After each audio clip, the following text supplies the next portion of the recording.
Maybe it's a shark. Or perhaps it's a robot. No, it is Sky-Byte. Hey guys, and welcome to my review of Transformers Generations Voyager Class Sky-Byte. Pardon my haiku there at the beginning, but I could not resist because that is the greatness of this figure. He is a poet, he is an artist, he likes to speak in haikus, and he is just a fantastic character. And I'm glad that the fantastic character got a fantastic figure. This guy is awesome. Robots in Disguise Sky-Byte gets an updated version in the comics, and now here in toy form from the Generations line, Voyager Sky-Byte. And Sky-Byte's one of my all-time favorite characters from any of the Transformers series. Just, I'm very happy to have this guy. He's great. He's fantastic. I'm biased towards this figure, only because I love Sky-Byte so much, but I'll try to be honest about stuff. I'll try to review this objectively, but I can't promise that. So here in his shark mode, you can open his jaw, and it looks kind of cool. It's a shark. He's got the moving jaw. He's got some pretty cool paint apps, actually. He's got a lot of silver in there, some molded gray. He's got a lot of panel lines, but that's just due to the transformation. And it's got to be like that. It's a shark. The Takara version is not like this, but the Hasbro version has it's the all blue face. The Takara version has the split. It has the blue on that side, and I think it has the blue nose as well, and then like silver on this side, I think is how it's designed. And that is more Robots in Disguise accurate, while in the cartoon, or not the cartoon, sorry, the comics, that's the word. It's a mix between the two, like this version and the Robots in Disguise version. But cool nonetheless. I don't really care about the head a whole lot. It's more just the fact that this figure exists, and that makes me very, very happy. Like I said just now, there's the jaw, and then pretty much the only other difference is you have a little bit of bending there due to the that's an elbow joint in the robot mode, and his fins can be angled a bit, and then you can choose whether or not you want the missile in there. You can go ahead and take that out. Oh, and then this can be angled down a bit, both of these. So if you don't have the missile in there, or you just prefer it like this in the shark mode, you can have it like that, but I prefer them both all the way open. Though I don't like the missile in there because it kind of gets in the way, and it looks kind of weird. It looks like he's pooping out of his tail. And sharks don't poop out their tail, they poop out their mouths. That is science. Scientific fact. Poop out of his mouth. Like I said, a lot of silver paint apps. He also has a nice yellow plastic there with the transitions, a nice soft spray that goes straight to the hard silver, red eyes, white on his teeth, a little bit of goldish yellow painted in there. Overall, pretty solid shark mode. Much better than his Wavemate Roadbuster in terms of detailing and paint apps. Roadbuster, which I reviewed just before this guy, not a whole lot of paint apps and molded detailing, so I was a bit iffy on this guy, but then when I saw him in person, I just knew that I had to have him. It was destiny. This was the toy I had been waiting for. This is Sky-Byte. A little bit of size comparison. Here he is with IDW Bumblebee. So you can just set him on top. The Voyager size figure. It's a little slim, but it's only because he folds up really well. You get Bumblebee out of the way. Objectively, I must say, this is the better of his two modes. I still like the robot mode a lot, but this is definitely the better of the two, which is okay because I like displaying him in his shark mode as well. All I needed is like a little stand I can prop him up on and just have him flying through the air, because even though he is a shark, he does fly, which is kind of cool, I always thought. So that is his shark mode. I love the little fins everywhere. It is just a great mode. I love it. I really do. But enough about the shark mode. Let's get to the transformation. So the first thing I like to do for the transformation is come down here. I kind of just bring these feet out. It helps with this next part, which is unpegging these. By bringing the feet out, it kind of just has these naturally unpeg and everything. So that's helpful. You pop it up, just like so. And now, usually you'll have to take the mouth apart yourself, but the bottom jaw just kind of unpegged from the other half on its own, so that's okay. Then what you want to do is fold this up. It just, like, there's a, it's kind of hard to show here, but there's a little, like, lip there that goes behind. It looks like it's going to peg in, but now you just push it behind it, and it holds it in place. And that's how you lock the knee into place. Then you collapse this in just slightly. It's barely open, you just push it in slightly. Do that on both sides. Lock the knee into place, and then fold that in just barely. Angle the feet up, if you so choose. You don't have to, but I like to. It makes him be able to stand. So then there are his legs, but you gotta just kind of bring this out a little bit. There we go. Now, see, there are a lot of panels on this figure, so just kind of fold these out and bring this whole assembly just down like that. Now that's, you just bring the legs straight down like that for now. And then what you want to do is, it's a bit tricky here because these fins can get in the way sometimes, but I'll try my best not to let them do that. Do that, get that out of the way, and then you bring the side panel on both sides out like that. So yeah, let me angle the camera up just a smidgen. Yeah, just like that. Okay, now you can see better. Flip that up. That will be one of his arms, which you can go ahead and flip down like that. Fold this down. Then you rotate this in. Oh, come on. Hold on. I'm forgetting. What you have to do is rotate this down. That's what you do. And then flip out the hand. Sorry. Sometimes I forget that step. And you fold that up. And there you go. There's his arm. That's one of his arms. Then on this side, it's a little bit different because you have the whole tail assembly. You bring this arm down, and you just kind of fold these in, and there's his arm. That side's a little bit less intricate. And then, now this whole part is personal preference. I'm going to do what I like to do. The instructions say to fold it like, you have options. What I like to do, I'm just going to show you what I like to do, is fold it back like that, bring these wings up, fold these pieces in, just like that, and then fold them to the sides. That's what I like to do for these wings. The instructions say to do it a little bit different, and yeah, there are lots of different ways you can do it. You can do it just, yeah, a whole bunch of different ways. I'm just going to show how I like to do it. That's like that. Then you flip this piece up, pull the head up just like that, and then here what you do is you fold this back like that, fold this up just like so, bring the head down, flip the nose around where you got the little Predacon symbol facing forwards, peg that in at the chest, bring the legs down, almost there, bring these back fins however you want, like that. That's how I do it.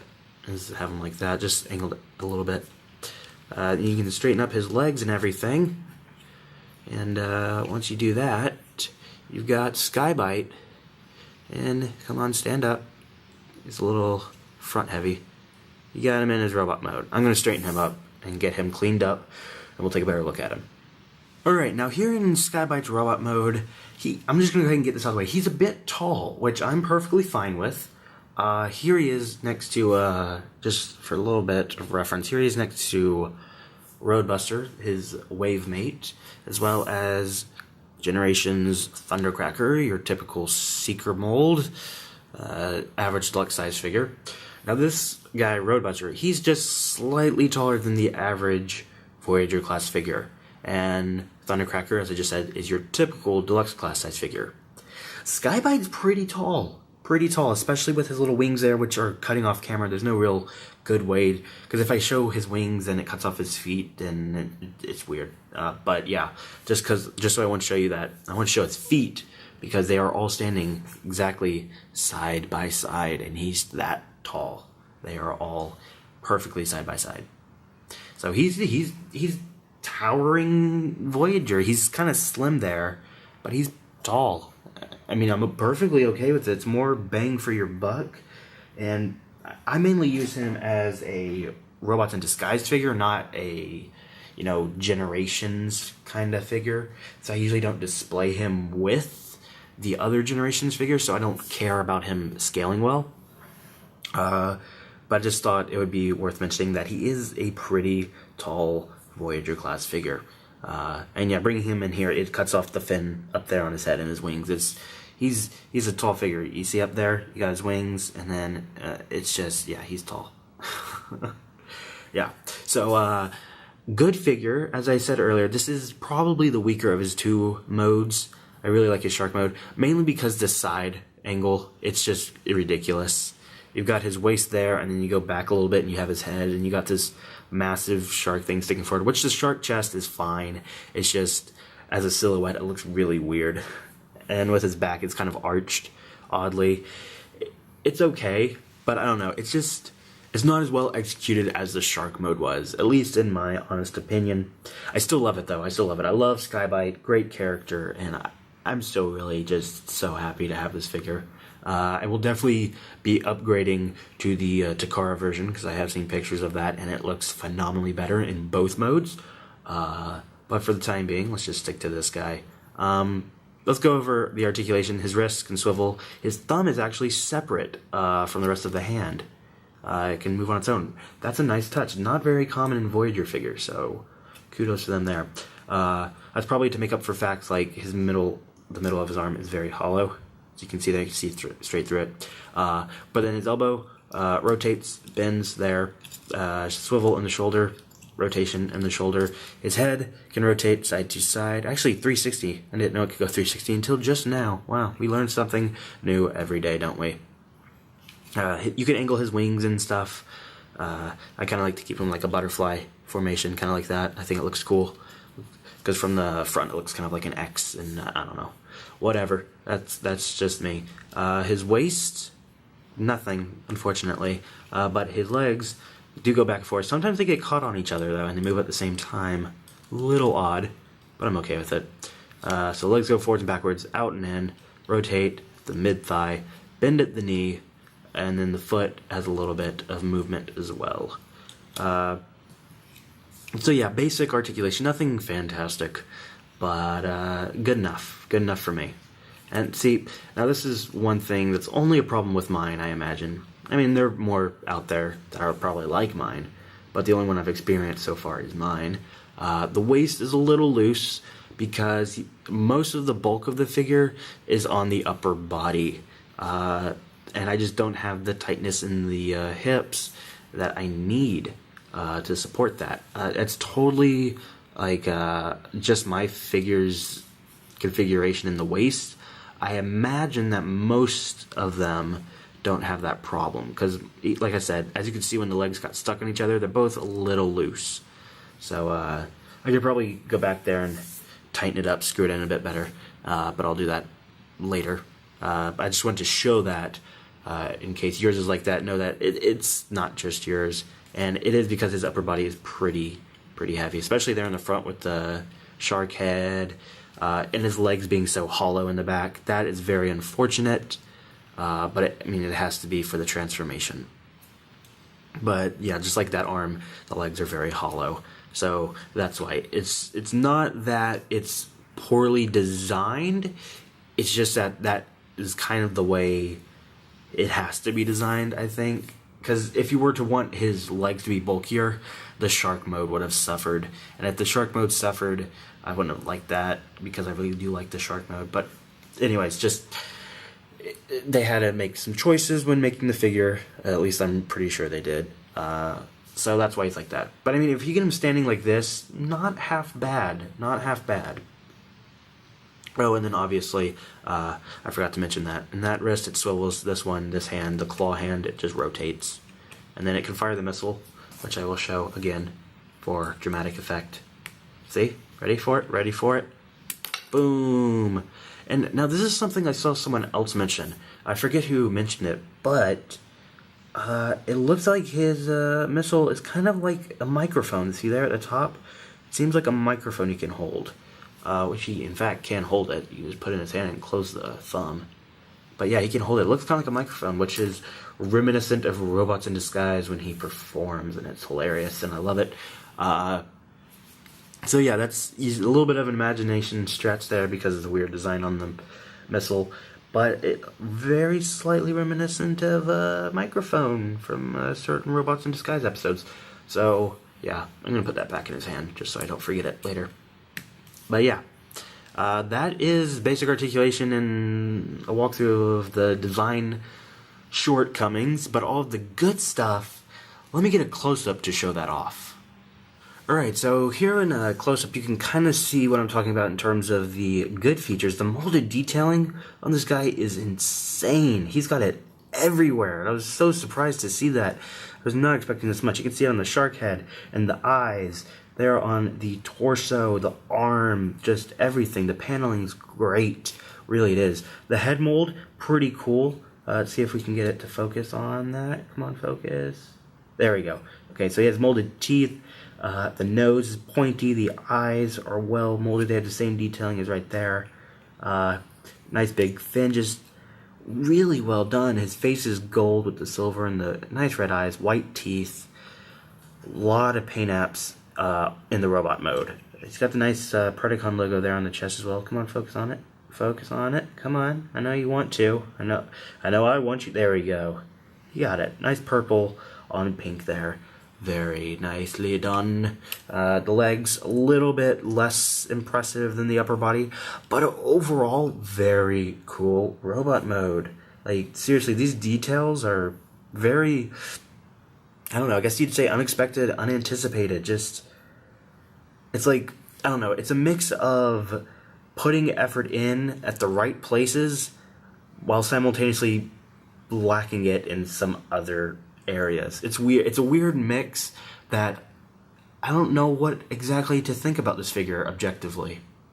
And by that I mean I just don't know if I should recommend this figure because of the stuff like the empty legs, the weird arm on the side, how it's hollow, and also just now that I forgot to mention that the head kind of just looks down perpetually. You can bring it up, but it doesn't hold, and if you do, it has a gap in it. It looks weird. But it's also really cool because he has lots of detailing, and I mean he has a good shark mode, which is really weird to get a beast mode that is that good, at least in my opinion. And I love the character, so I don't want to give him a bad review. I would definitely say, if you like, here, let's put it this way. If you like the character Sky-Byte, get this guy. Definitely. By far, if you're a Sky-Byte or Robots in Disguise fan, this guy's worth getting. However, if you're more so just looking for a really good Voyager class figure, this guy might not be for you. I mean, I think he's a really cool figure, but there are definitely more solid Voyager class figures out there, like, say, Beast Wars Rhinox, for example, from the Generations line, Voyager Class Springer from the Generations line. Those are much more solid figures, but I still think this guy is cool. So yeah, if you like Sky-Byte, Robots in Disguise, definitely pick this guy up. Otherwise, if you think he looks cool, get him. But if not, you have been warned about the skinny legs and all that stuff. But yeah, that's really it for this review. Thank you very much for watching. That has been my review of Generations Voyager Class Sky-Byte. I will see you guys in my next review.